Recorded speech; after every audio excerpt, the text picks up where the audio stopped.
You're muted, Nate. You all are assured that the game is going to be played as of now, and do you anticipate any change in that? I mean, to my knowledge, Nate, we're going to walk down here in 23 minutes and 47 seconds and prepare for Vandy. I mean, I've been told nothing other than the fact that, there was a press release about Wednesday's game. So we are anticipating playing the game. And then also just after the big comeback, how do you feel that the confidence, and I mean, you talk about carryover, but do you feel as that one maybe should carry over for this game? No, I mean, again, I just think each game, has its own identity. And certainly I think, walking into the locker room last night, I think our guys were excited and understood that we put ourselves in a position where we were behind by, 19 points and played our way back into the game, and then we're able to finish the game as well. A lot of times in games like that, when you get, when you fall behind, you can go up, but then the other team makes the last run and still gets the win. So I think our guys were excited about that. Again, last time I've seen them was, when I walked out of the locker room to join you guys, and now I'm talking to you guys again before I've seen them. So I've been on the Zoom with you guys more than I've seen the guys. I haven't seen them since I walked out and was talking to you guys last night. Thanks. Curtis? Hey, Coach, you mentioned last night that you would take the second half energy and effort that you had and put it up against anyone. How do you think you get that to maybe travel with you for an early Saturday game and then maybe get off to a little bit quicker start? Yeah, I think that's a great question, Curtis. If you got an answer, shoot me a text, an email, call Mike Kaywood. No, we got to get off to better starts, and so there'll be a change in the starting lineup again. And, the good thing is, when as a team, when you come back from a deficit, you understand you're always in a game. But I think that's the thing that, was so frustrating for me the last two games is, we had over 4 years, at Nevada, we had a pretty solid history of coming back, and our guys understanding, that you're never out of it, and you try to cut a 20-point deficit to 15, and then 4 minutes later when there's a timeout, cut that thing to 12 and then get it to 7. And like I've kind of said, I think our confidence was a little bit, took a hit those two games. But I told you last night, you guys watching Alabama play against LSU, I'm sure LSU, that was, I was watching them like, dang, we played them actually probably better than what I saw the start of the LSU game. I didn't know anybody could play any worse, but, I actually felt good about some of the things we did. Hutch?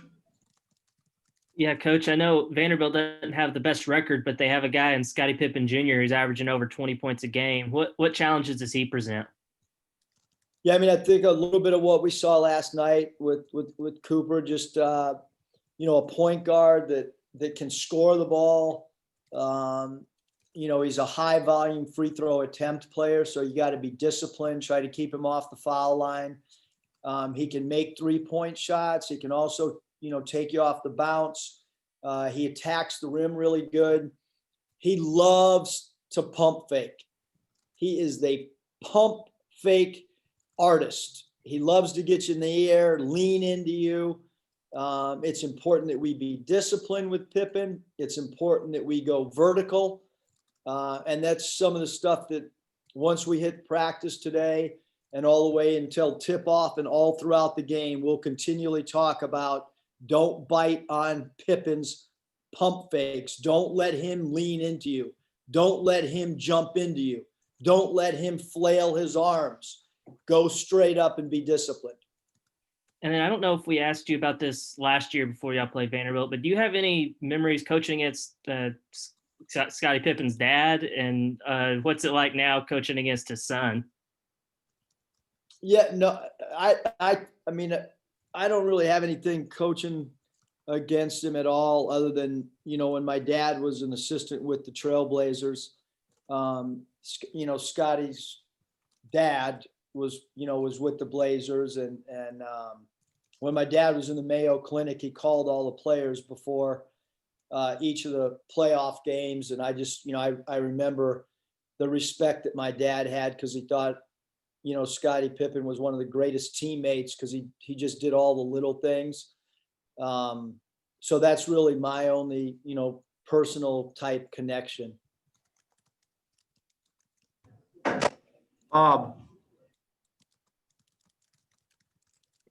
Eric, you alluded to the big comebacks in Nevada. I mean, you came back big at New Mexico. I think at the time you said it was the greatest win you've ever been a part of. And then the next year you hit a big comeback against Cincinnati, and you said it's the happiest you've ever been in your life. I know last night what an NCAA tournament game, but it was a pretty big win based on what you guys were going through. Where does that win fit? And what's the key to, making big comebacks like that? Yeah, I think the key to the comebacks is really just, believing. It was even Texas, in an NCAA tournament. I think we were down 12 with like 7 minutes to go or something like that. I think it's can you just reach mini goals each time out? You can't look at a 19-point game last night.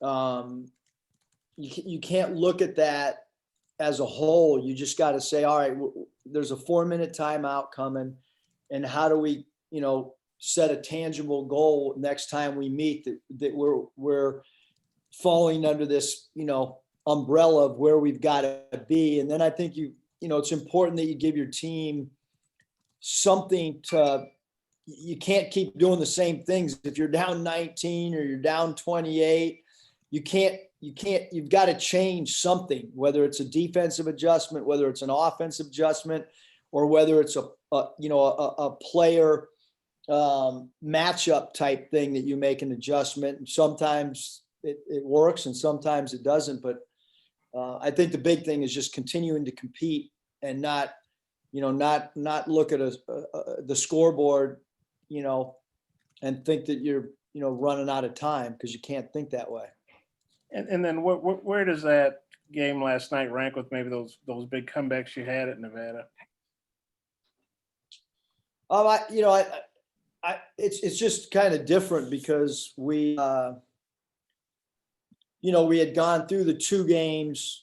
It was different when we were down 28 or whatever at New Mexico. I mean, we were in the top 10 and undefeated at the time. So it was, or excuse me, that was the year before. Right. I don't know. I think it was just different last night, Bob. It was, we could not lose that game last night. Just based on, how the other 2 games had gone, and knowing that we go back out on the road. I mean, it's from a scheduling standpoint in conference, I don't know if I can remember going on the road this much, because we're back out again tomorrow. So we had to win the game last night. Yeah, you must have pissed off somebody in the conference office or something for that schedule. And then you basically went with a 6-man rotation the second half. I mean, you played Note 29 minutes because Jaylen had fouled out, I guess, and then Devo had a couple turnovers. And you talked last night about shortening the bench. Could you see just going with 6 guys if that's what it takes? And Yeah, I think Bob, we're probably looking at 7. And then we have a little bit of a line drawn, and then we have a little bit of a line drawn after 8, and then we have a 9 and 10, which if things aren't going good, I think we've proven over the first half last night and the Alabama game and the LSU game that when I'm subbing a bunch of guys, I'm just trying to find something that works. And sometimes there's not a lot of separation in our play. But I do think that, some of these guys, I'm going to let them play through mistakes a little bit more because they've earned it. And, again, if we get behind by a lot, any coach in any sport would try to make adjustments with personnel. But if they're playing pretty good in sync defensively and offensively and following the game plan, I am more inclined moving forward to have a smaller rotation. And then with Vandy, they're 0-4, but 2 of their losses have been by 3 points to Kentucky, and I think it was Mississippi State. Just what do you think of their team? And, last year they were winless and they beat LSU, who hadn't lost a game. So, how scary are these games? Because you figure that they're going to beat somebody sometime, Yeah, no, they're competitive. They're in games. They're well coached. Number one, Disu and 2, Pippen. Both those guys are from a scoring standpoint, or is hard to defend. That combo. Harvey, a transfer from Notre Dame, is a really good player. Evans is a guy that can score the basketball. Number 10, Stute, can shoot the ball. He's a freshman player that can really shoot it. Thomas, number 12, off the bench, can really shoot. So they're a high volume 3-point attempt team. Pippen, like I mentioned, draws a lot of free throws attempted. We've got to guard the 3-point line, and then we've got to come up with something to try to contain Pippen, as well as, he's one of the scoring leaders in the league. Scotty? Hey, Coach, I'm wondering what your takeaways were from Justin Smith's game last night. It looked like his mobility was improved, and he played that soft trap that you threw at Cooper pretty well too. Yeah, he's the key to sometimes when we do some things defensively, Scotty, to whether it's backcourt trap or in the front court, and I thought he was really winded and had a lot of rust at Alabama. I thought he would be rusty again last night to some degree, but should progress. I have been in the training room with him. His ankle's swelled up and is sore right now. Maybe played a little bit more minutes after kind of limited minutes at Bama. So the trainer felt like, that was semi to be expected, but he will not do much of anything today, or tomorrow. Just when you add in the fact that the game is a noon game. And what did you see from him in terms of maybe, an on-court presence for some of the guys he was in the lineup with?